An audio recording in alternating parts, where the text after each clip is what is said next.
Hello, boys and girls of Credit Union Land, and welcome to episode 51 of the CUInsight Experience. My name is Randy Smith. I'm one of the co-founders of CUInsight.com, and it is my job on the show to have conversations with the best and the brightest of the credit union community. I get to pick their brains and see if we can't find a few nuggets that we can all learn from.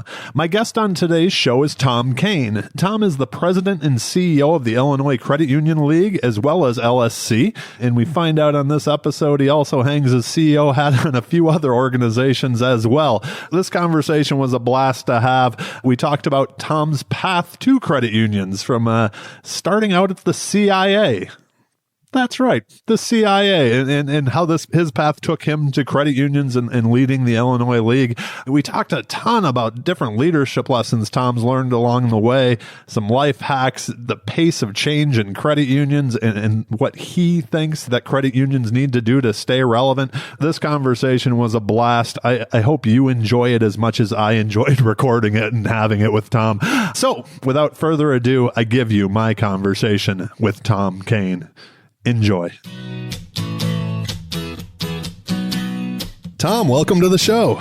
Hey, I'm glad to be here. I appreciate you taking the time today. I know we're going to have a good time. There were so many different directions I think we could go because I did get to know you a little bit when Jill was a league president and spending some time together. So I was really looking forward to this conversation. I want to jump right into it with a kind of a scratch my own itch question. You're in your 20s. You start at the CIA. That's where you're working. And when I was kind of going through your bio, on the Soviet desk, it sounds like at that. So that had to be an interesting way to start your career. How did that come about? Doesn't everybody? Yeah, right. No, actually, in the credit union space. Right. No, actually, I got a master's degree in international relations from Notre Dame. And it was in Soviet studies was the sort of the focus on that, which is how I got the interest of the CIA. Back then, it was primarily focused on the Soviet Union. And so that was an area that was a great interest to me. So I went out to work out there. The interesting thing, though, is in the process of doing everything, along with everything else they do for background checks, is I took an aptitude test. And the aptitude test showed that I had an aptitude somehow, some way, for computers. Okay. And I had only taken one class. I actually was a triple major in college. That was back before they really had computer degrees. And I had taken one class in BASIC a long time ago, and it didn't do particularly well. But on the test, it showed that I actually had some sort of ability to be able to do that. So they actually put me into an area working in the Office of Soviet Analysis, which is one of the biggest offices there. Back then, CIA was primarily focused on the Soviet Union, which it somehow is, come back again. I was just going to say, it's come full circle, it seems like. So. Yeah. And so but what I ended up doing was becoming a business analyst, working with the computer folks there and in between, and then the analysts themselves, because they figured they would like somebody who could speak both languages, so to speak, and be able to act as that function. And actually what I worked on was a search engine, which predates Google and every other kind of search engine kind of technology. It was all a mainframe one because they had all this electronic data coming in from all over the world, and they needed to be able to get it to all the analysts. So I was working on algorithms and stuff related to that. And that got into a whole career of technology then, where I became a software developer. Back then, called them programmers.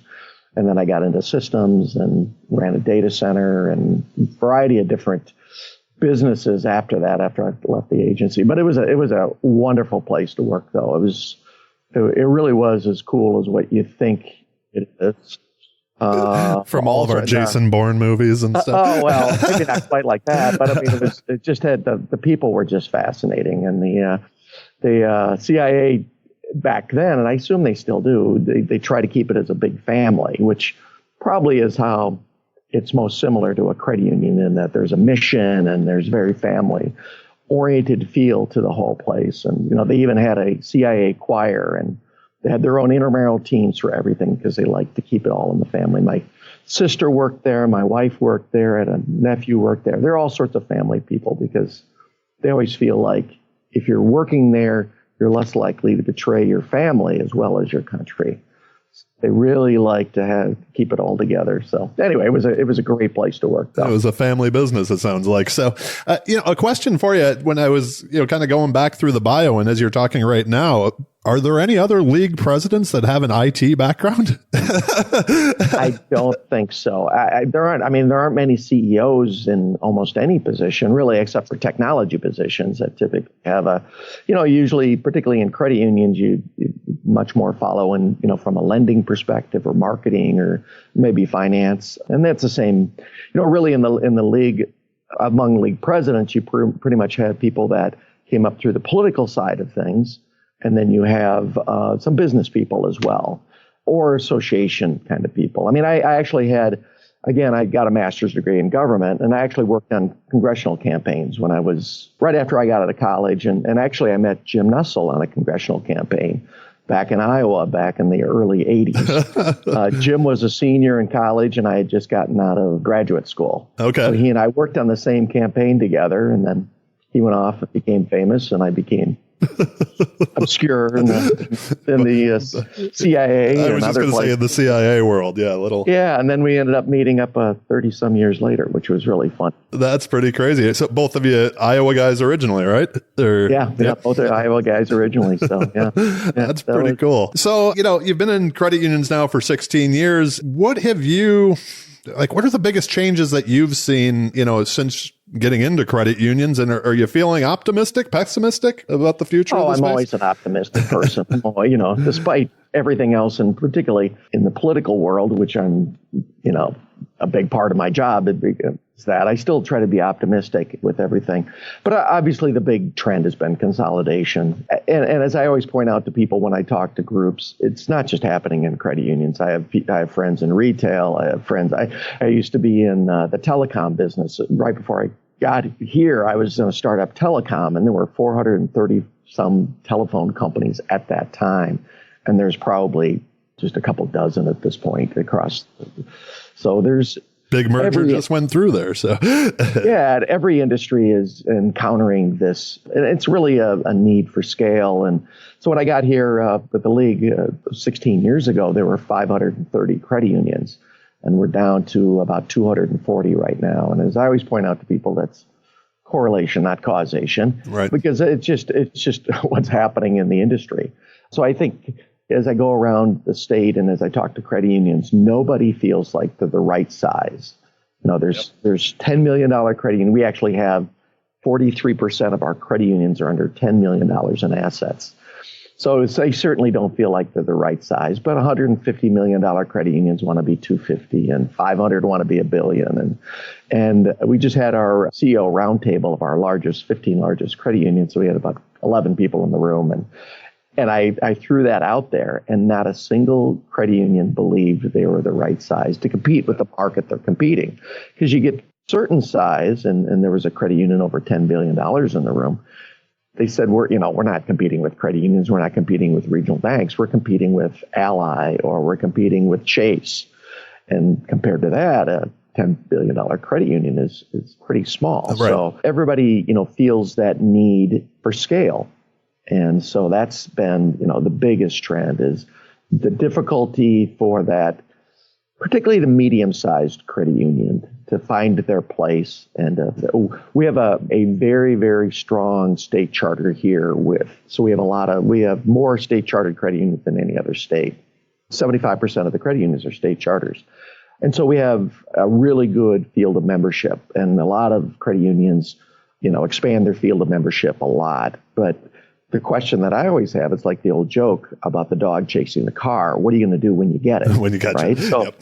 Yeah, when you catch it, there's a lot of credit unions that have expanded their fields of membership. But then it's like, okay, what are you going to do with it now? Because it's expensive to build branches. The marketing is expensive. If you're in the Chicago area, everything is expensive.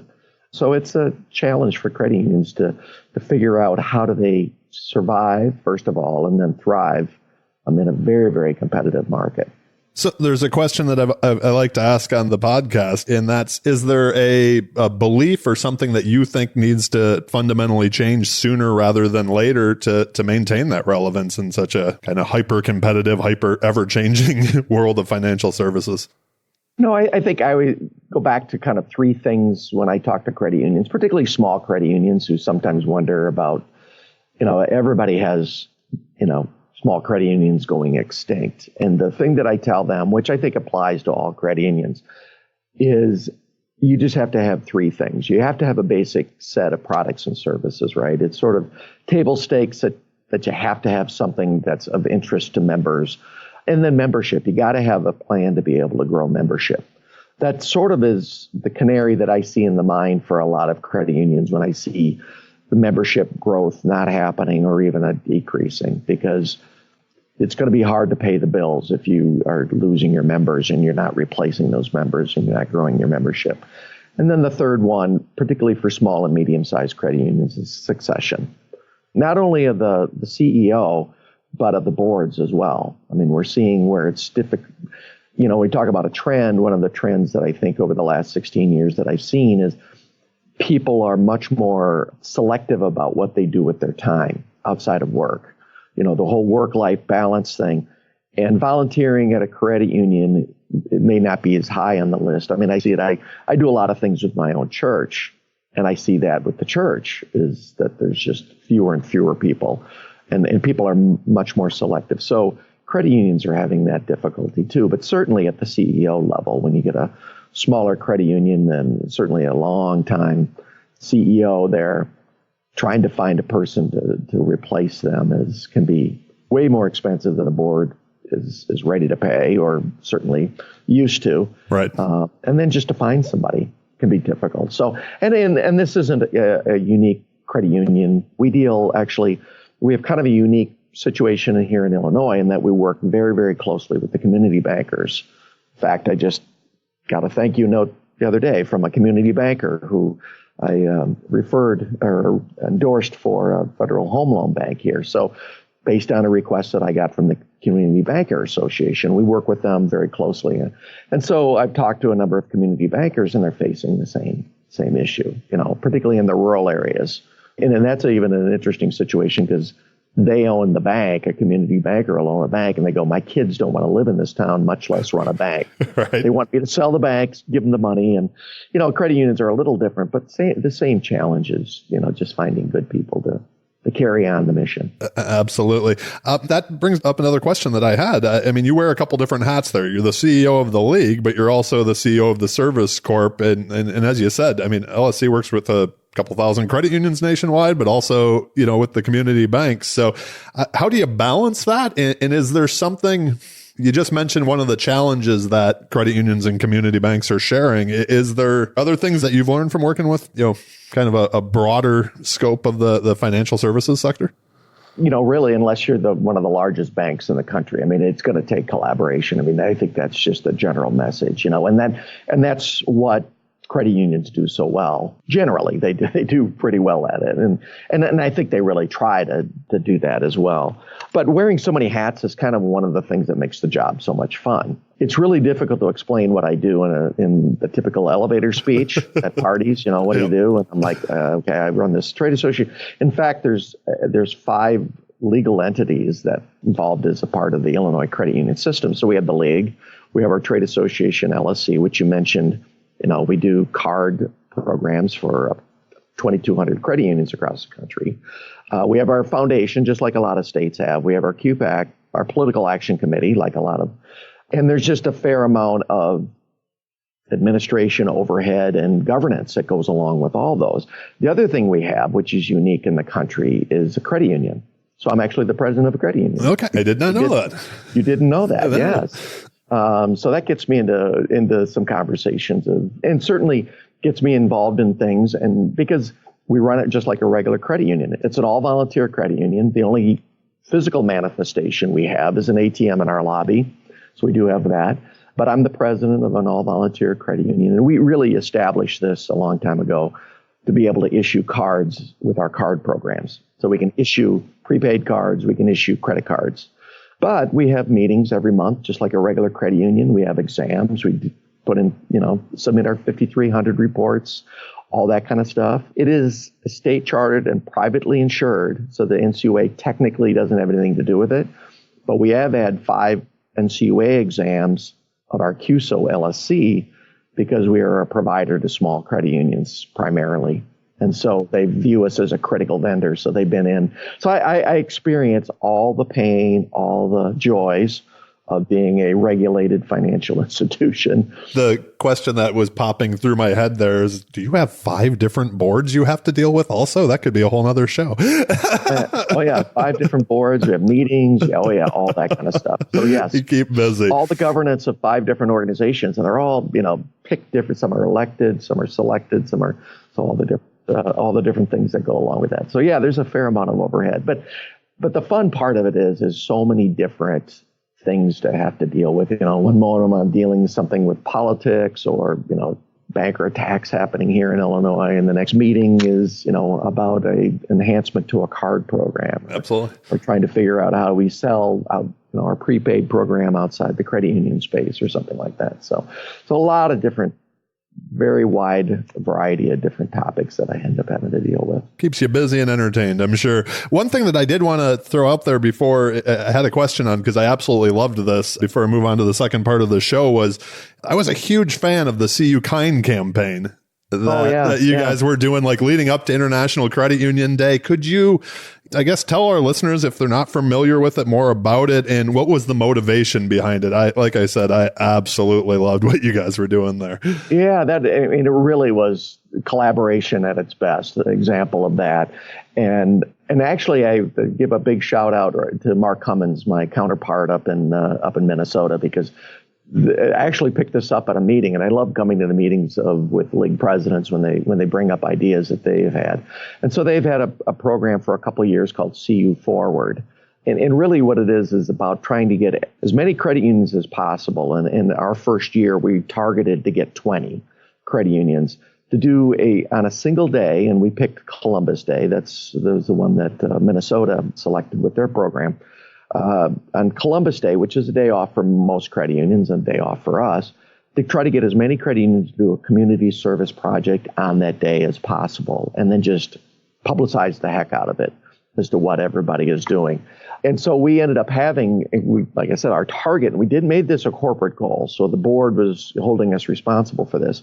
Target of 20, we got more than 61. I was going to say, I thought it was a lot more than 20 from what I saw on Instagram. Oh, yeah. Yeah, no, it was really cool. And we had Stacy Herring, in our member services group here, led this project, and she just did a wonderful job. She created a marketing plan, social media plan, toolkits. We had everything kind of all set. And a lot of credit unions already do these kind of community projects. What we asked them to do, let's all do it all on the same day. In some cases, it was the culmination of work. They had some people do knitting of some blankets for a women's shelter, and some knitting some caps for some cancer patients. And so they had been working on all that, but then on that day, that's when they presented the blankets and the caps, or in some cases a check if they'd been doing a fundraiser. But we had, out of the 61 credit unions and our partners, we actually had 65 of our own employees then participate in this at an organization called Feed My Starving Children and a food bank. But altogether, though, we had 2,400 volunteers across the state donate more than 5,000 hours, and we figure that we probably impacted about 20,000 people. And the variety of things was just wonderful. I mean, sometimes it was just dropping food off for the local heroes, so the police and fire departments, stocking food banks, Ronald McDonald House, just all sorts of different things that credit unions do on a daily basis anyway. But it was just so nice to be able to have everybody kind of come together. So this was our kickoff one, our inaugural one. Again, a big shout out to Minnesota to get us going on this. I think what we're really going to try to do is get as many leagues now to try to jump on this idea too. It would be awesome to have a national day like this. So. They do like a DE day of service that they've been trying to get to kind of spread nationally, but I think it's such a cool thing that you guys did. We will link to all of it in the show notes because it was fun to watch. That's for sure. One of my biggest pet peeves, Tom, that I was running around talking about a few years ago is credit unions do such amazing things in their communities, and we are horrible. I think it's like the Midwestern values of telling people we do it. We don't brag, right? So when I saw that you guys doing that campaign, I was like, yes, I absolutely loved it. So it's well done to your team and to Mark so as well for coming up with the idea. I'd like to be respectful of your time and keep moving along and get into the second part of the show, which is all about leadership and life hacks. I always love asking the question, what inspired you? You kind of, again, taking that different path that, it inspired you to take the gig as president and CEO of the Illinois Credit Union League and LSC back in 2015. You were an internal candidate. So, I mean, that had to be, a lot of the times we see companies, or leagues coming, bringing in people from the outside, but for you to actually be the internal guy who got the tap on the shoulder and the call up, what was the inspiration there to go for it? Well, at the risk of sounding flip, the job was available and they asked me. There you go. I was a replacement for somebody who left suddenly. And actually, I had a year earlier, I had tried for the job. So I was one of three candidates to kind of be at the end of the process. And I was the only internal candidate. And I think so that it was a replacement at that time for somebody that had served for over 30 years, Dan Plata, a longtime president here at Illinois. So I think part of that is whenever you follow somebody that's been there for a very, very long time, I think the natural thing for a lot of boards is to try to look outside, right? And try to shake things up a bit. And so a year later, though, the job became available again. So it just became available, and I was excited to be able to jump in and do it. So I was very honored to be asked.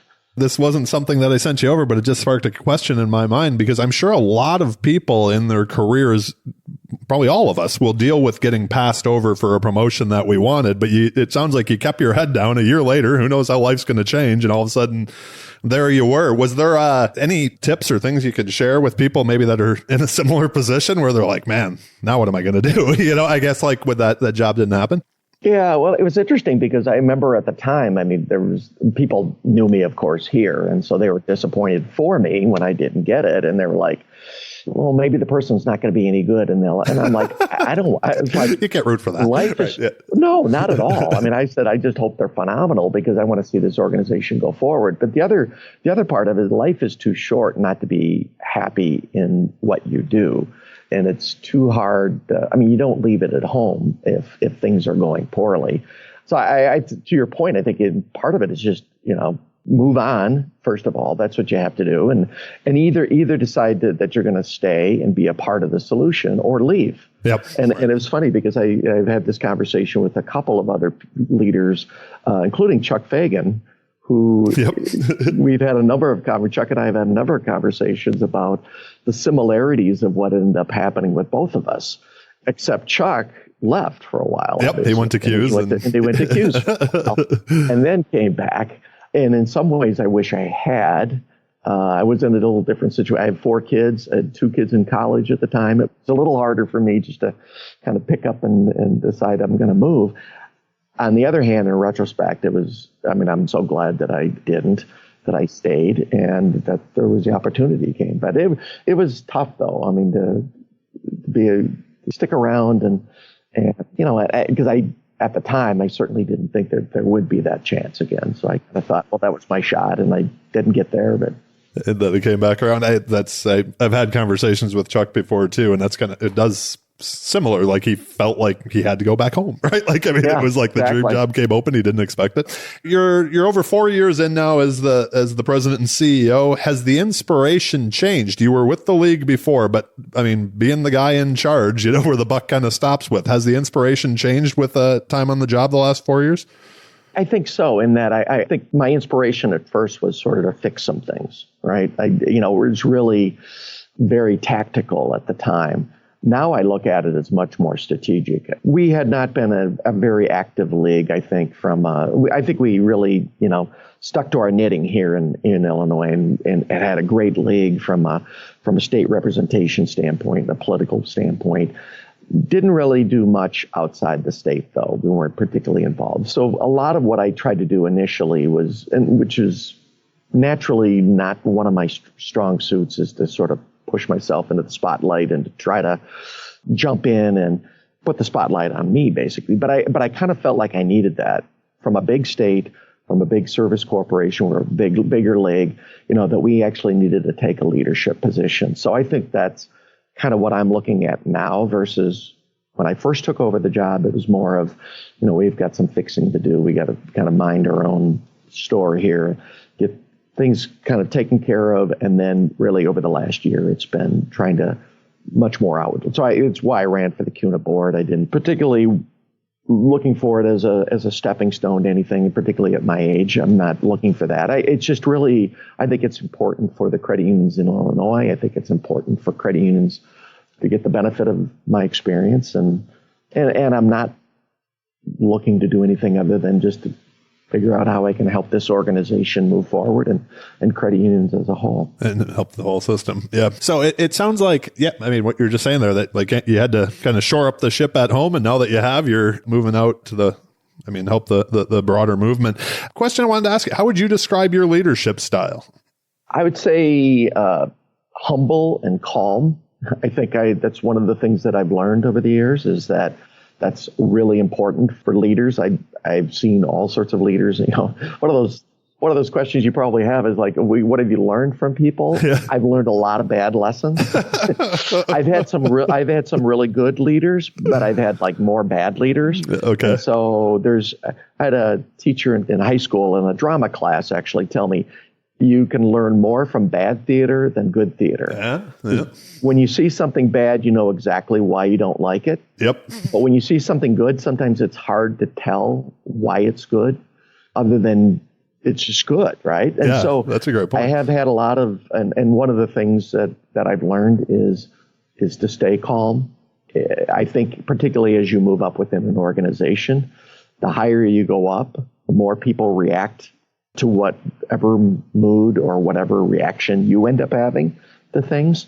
So I have had people come in and just tell me really bad things, and I'll be like, okay, how do we deal with this?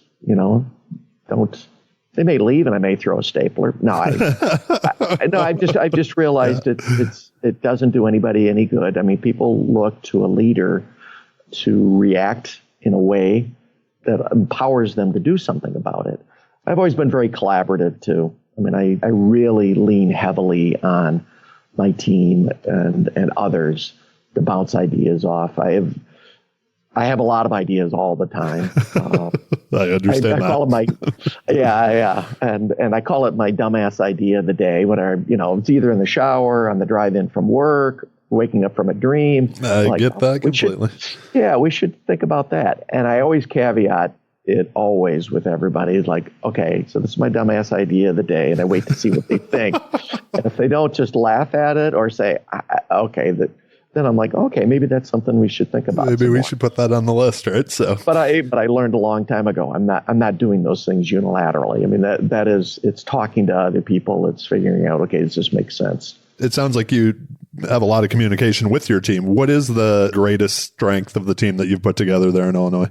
I would say great experience. I've got 3 people on my leadership team other than myself, and 2 people who were highly successful CEOs of credit unions. So they're actually, it's wonderful to have their experience on there because Absolutely. every issue that comes up, and again, they were successful where they were. And so every issue that comes up, they have the credit union voice. They have the perspective of a credit union, what makes sense from. And my third member of the team had 23 years of public accounting, so and worked with credit unions. So again, I couldn't ask for better experienced people and diversity of age, of experience, of ideas, which is what I really appreciate too, because as I tell them all the time, I want to hear, and they pretty much have no problem telling me what to think, which is great. And it seems like they all take different turns of playing devil's advocate, which is great because I just said the last thing we want to do is just have a group think here. And we've been burned by that in the past a couple times on some things where, we haven't heard enough objections to things or counter arguments to things. And so anyway, I really lean on the team to be able to do that. It's funny. So Jill was just at our women's leadership conference, kicking it off. And it's always funny because I do the introduction to that every time. And a couple of times over the last few years, I brought up leadership styles. And if you've read about leadership styles, they talk the difference between the male leadership style and the women's leadership style. Men are more risk takers, more aggressive and all that. And I said, the reason I feel comfortable kicking off a women's leadership conference is I have very much of a women's leadership, what's traditionally considered a women's leadership style. It's, empathetic, it's collaborative, less aggressive, probably a little more risk adverse, more interested in the team success than individual success. And the funny thing is what I tell women on the introduction is that hasn't always helped me in my career. I mean, it is interesting to know that, which I think is a great leadership style. It's the one that comes natural to me, and I think is really the one that ultimately ends up becoming a more successful style. Though I've just seen where it just gets run over. Yeah. It gets talked over, it gets pushed over, it gets, run around, and so I really try to be conscious of fostering that sort of collaboration and more empathetic kind of thing. And I think people confuse it sometimes with not being a hard-nosed business person. And I've got my team is a really good example of you can be successful, you can be a good business person, but you can still have these characteristics of being a nice organization. You keep saying one of my favorite words. I think we need a little more empathy in this world today. So I was looking forward to asking you this, that your team's heard you say so many times that they can finish your sentence. Yeah, probably the one. And I literally had this on a whiteboard. I don't have a whiteboard in my office anymore. But when I was running when I was chief administrative officer, I had a whiteboard probably 10 years. And I had written on there, the enemy is the perfect of the good. And I think this is an issue sometimes with credit unions. And I hear this from vendors. I hear this from other credit unions are so slow to act. Yep. And what they want to do is because they're somewhat risk adverse, and I think sometimes they think, well, it's members' money kind of thing and all that. But I've told the team around here that you can't wait until something is perfect. Sometimes we just need to move forward on something because otherwise you just lose the advantage of time. And we've had that happen a couple of times here as well, where just, the paralysis by analysis kind of thing. And the world is moving too fast. There's too many changes that are happening too quickly. And in my industry, we're dealing with the cards industry. I mean, I look at what's happened in the payments industry just in the last year with the acquisition of Fiserv with WorldPay, FIS with WorldPay and Fiserv with First Data. I mean, those are our competitors. And I can tell you, I used to work for a company that did a lot of acquisitions. They don't figure everything out. They just, at some point, you got to move, right? Yep. Oh yeah, that space is crazy. And I think one of the challenges for credit unions is to be able to move like that, because I think it's sort of ironic that private industry does move like that much faster. That they're responsible to shareholders on a quarterly basis, telling them what they're doing. So credit unions, I think, have a lot more leeway from the perspective of their members not hounding them like shareholders do with private companies. But on the other hand, I think the nature of credit unions is such that they don't always move as quickly as they need to on things. And within my own organization, I've felt that at times too. Yeah, I think we all have. Has there been a piece of advice that you received that you find yourself going back to over and over during your career? Yeah, I would say one of the great phrases that somebody told me is that people don't lead companies, they lead people, which it's been sort of a catchphrase over the last couple of years that sort of caught on. And then I even saw that there was this counter one that, that's not true or whatever. But I've experienced it in my own career, and I've experienced it in a lot of other places where people like the company they're at, but they don't like their boss. And I was just addressing, we had a young professionals conference, and I was talking to them about this concept of, particularly in today's world of low unemployment and lots of job opportunities, there is no reason to stay in a job in which, you're being abused or you feel like you're getting nowhere or anything like that. And it oftentimes isn't the company. It's a leader. People. Yep. It's the leader. It's either your boss or the boss's boss, and life is too short because those kinds of things you take home with you. I'd like to stick with you just mentioned the young folks out there. Is there a piece of advice, that kind of like, if you could go back and tell your 25-year-old self something, you're dealing with young leaders fairly often now. Is there a mistake you see them make that maybe you made, that we all have made? Yeah, I think one thing is to be a good manager, because I think almost everybody wants to be a manager. And one of the things I tell people is be careful what you wish for. I agree. Almost all of my sleepless nights have been because of personnel issues, not because of business really issues. And the personnel aspect, I don't think anybody really recognizes how difficult that can be until you actually have somebody working for you. I can tell you, it's management nirvana when you can line up the right people who are doing the right things and they're good at those things. But to line all three of those things up when it's a job that needs to be done, somebody's good at it and they like it, that's management nirvana. I mean, that is wonderful. It doesn't happen very much. And I work really hard to try to get that with my own team, to try to have that all happen. But one of the things I tell people is before you can become a good manager, because that's what you have to be a good employee. And being a good employee means that you don't surprise your boss. You tell your boss ahead of time if something is kind of going off the rails or something like that. You don't hide a problem. You fess up. If you mess up, you fess up. And also one of the things, and I've seen this with some of my team now that I've been around a long time, never show up with a problem without at least one solution. That's great advice. Because it doesn't, this isn't, and I always tell people, I don't do your job. This isn't what I do all the time. You're walking in, you're telling me about something that I know very little about. I used to have an expertise in some things, but I don't really have it anymore. I've got a lot of wisdom, I think, at this point. So but I said, I'm not going to solve the problem for you. What I can do is you provide a couple of things and I'll give you my thoughts on what seems like the best path. So I think being a good employee first is, and I wish I would have told myself as a 25-year-old, focus more on being a good employee. Because I became a manager when I was 28. I saw that in your bio. Yeah, I was the youngest manager at the CIA at the time, which was wonderful because they put me through management schools and things like that at a very, very young age.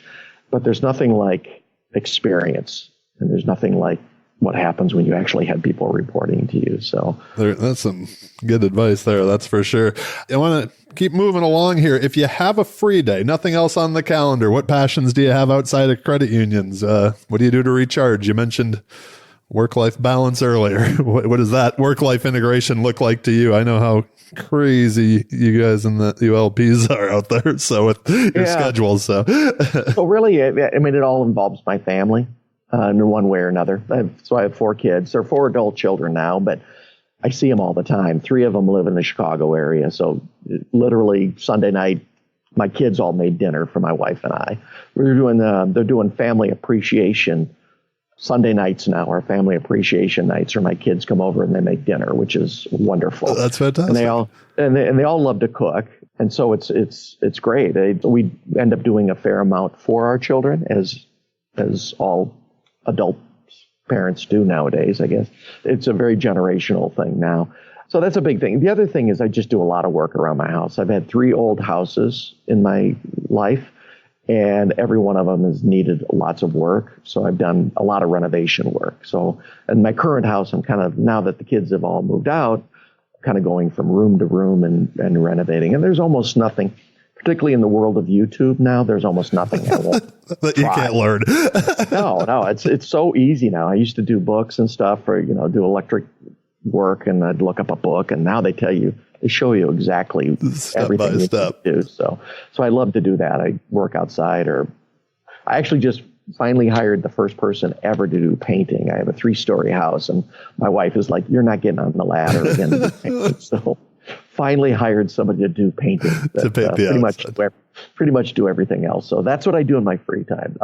Very cool. Well, I want to be respectful of your time and move on to the third part of the show. This is where we get to have a little bit of fun. The questions are rapid. but your answers don't have to be. So, do you remember the first time you got into memorable trouble? This is really pathetic, probably compared to. I know Diana Dykstra's got like the best story of all time. I just saw her a couple of weeks ago, and somebody at the table was like, "Do you know Randy asks everybody if they can beat you in that question?" She's like, "Oh gosh."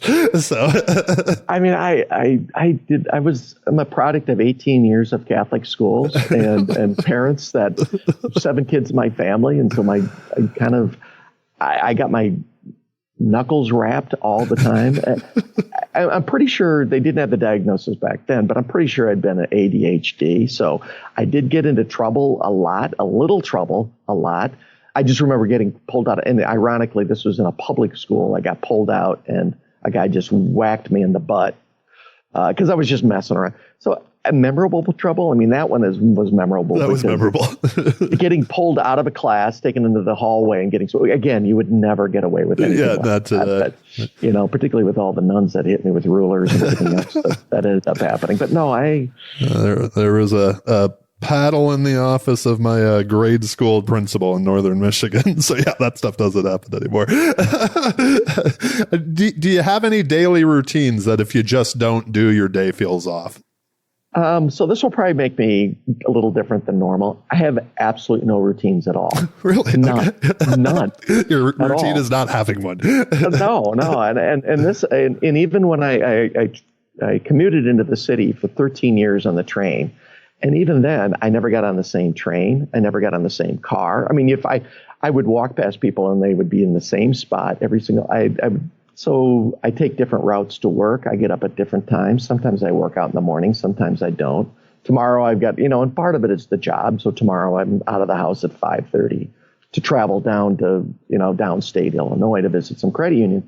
So part of it is the job. And part of it is it's almost like I resist having any sort of I was just going to say that might come back to the ADHD too, right? Like just you're running 5 different organizations. You keep life interesting, right? Well, what's been a struggle for me is I've had jobs then either as CFO or a computer programmer or whatever that is absolutely requires discipline and all that. So it's you're an interesting balance there, Tom.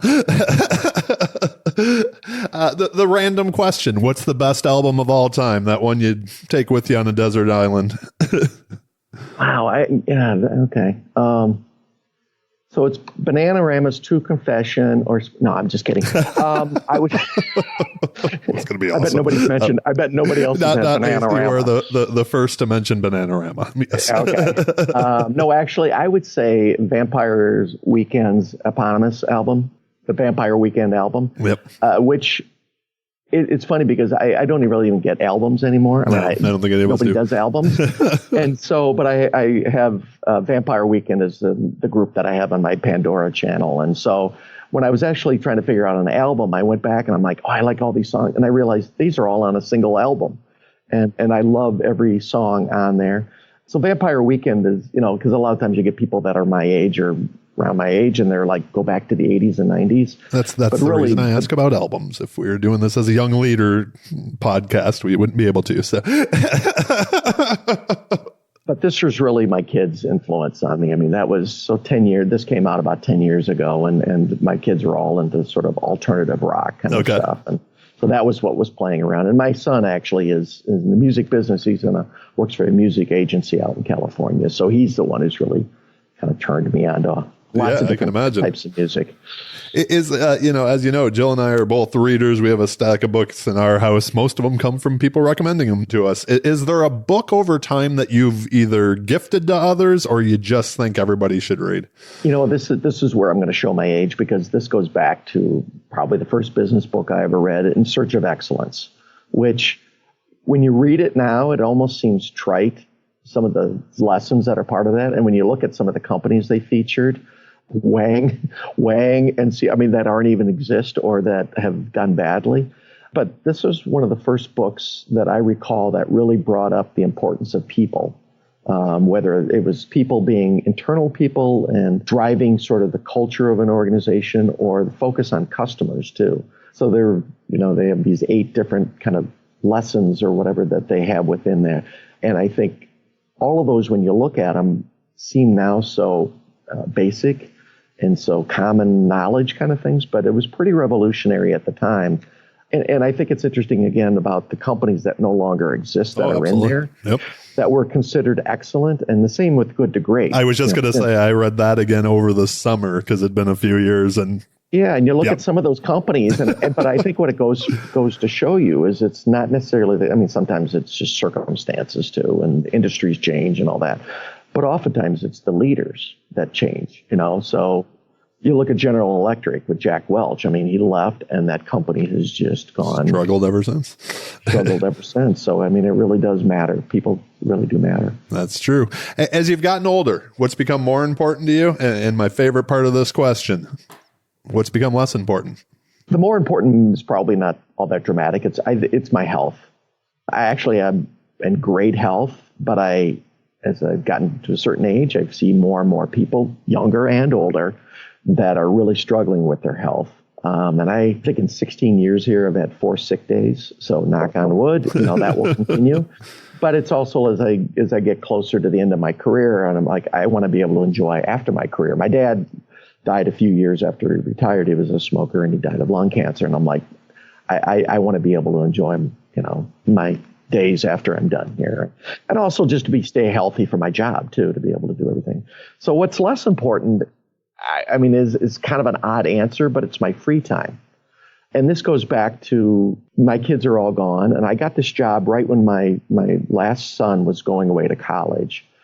And then, because I never missed anything that they ever did. Okay. And so part of, when we were talking before about not leaving, I liked being here. I always have worked a lot of hours, but I always could work the hours when I needed to work them or when I wanted to work them. And so I never missed anything with my kids. So now that I've got all this free time, my job is sort of taken over, which I don't mind at all because I love what I do. I think you're the first person also to say free time as well as Bananarama that you value the free time less. I just do because my wife has said, it's like you're working all that. I said, it's because I like what I'm doing. If I didn't like what I'm doing, I wouldn't be doing it. Yep. There's a question I didn't send you. When you hear the word success, who's the first person that comes to mind? Oh, it's my dad. Oh, okay. How come? He raised a family of 7, and he actually was a banker. So you know what that makes me? An SOB, son of a banker. Son of a banker. And I have 3 brothers who went into banking as well. But he started out as a part-time teller with, at that time, he probably had 3 children, and then worked his way up to. It was a family-run bank, so he could never actually run the bank, but he was this number 2 guy, basically the guy who ran the bank. So he was just a great guy. He looked just like Ted Knight, Judge Schmales from Caddyshack. Awesome. Along with cats and everything else. Oh, yeah. White hair, distinctive white hair, short. He was just a wonderful guy, though, and just a great inspiration and role model for me. Well, it's good for Dad to get a shout out on the show. So thank you again, Tom, for being on the show. I appreciate you sharing the lessons and the stories. My last question for you is, do you have any final asks or final thoughts you'd like to share with the listeners? And this one sounds probably simplistic and probably unnecessary in the credit union space, but just to be nice. Be nice. This is what I meet every new employee we have, and I always talk about the environment and the culture we're trying to have here is a nice. And I said, don't confuse this with not being successful, because I think it's very possible to be successful. I think, as I described before, to be a good business person, but to be nice as well. And it's not just an altruistic aspect to it, or just trying to be, good in the world kind of thing. I think there's a real practical aspect to this, because people will give nice people the benefit of the doubt. And I think, and we see this in politics all the time, that if somebody is not nice, the first moment that something seems to turn, the knives come out, right? And I've seen this in my own career, where somebody has been in a position of power and been just nasty, and they slip a bit, and if you're nice, from a practical perspective, people will try to look out for you. And I've had some great people look out for me in my career, and I've tried to do that with people as well. And it just makes the work environment so much better too. And I don't get when people aren't Nice. Well, I think that is the perfect way to wrap up the show. We will link to everything we talked about in the show notes. Is there a best way for people to reach you if they have additional questions? LinkedIn, email, the Twitter machine? What's your preferred method of contact?